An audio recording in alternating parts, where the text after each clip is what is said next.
Appendix B. Faith versus faith. One must analyze the word faith and see that it can mean two completely opposite things. Suppose we are climbing in the Alps and are very high on the bare rock, and suddenly the fog shuts down. The guide turns to us and says that the ice is forming and that there is no hope. Before morning we will all freeze to death here on the shoulder of the mountain. Simply to keep warm, the guide keeps us moving in the dense fog further out onto the shoulder until none of us have any idea where we are. After an hour or so, someone says to the guide, "Suppose I dropped and hit a ledge 10 feet down in the fog. What would happen then?" The guide would say that you might make it until the morning and thus live.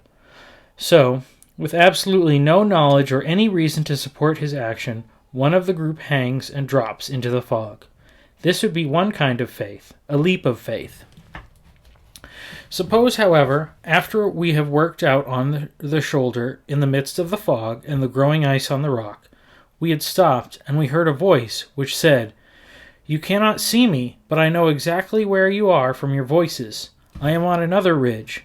I have lived in these mountains, man and boy, for over 60 years, and I know every foot of them.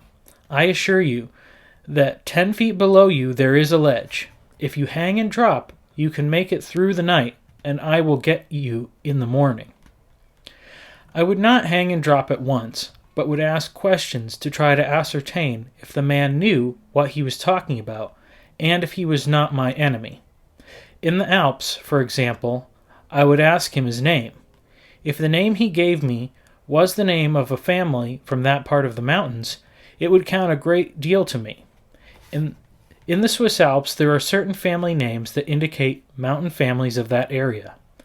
In my desperate situation, even though time would be running out, I would ask him what to me would be the adequate and sufficient questions, and when I became convinced by his answers, then I would hang and drop. This is faith, but obviously it has no relationship to the other use of the word. As a matter of fact, if one of these is called faith, the other should not be designated by the same word.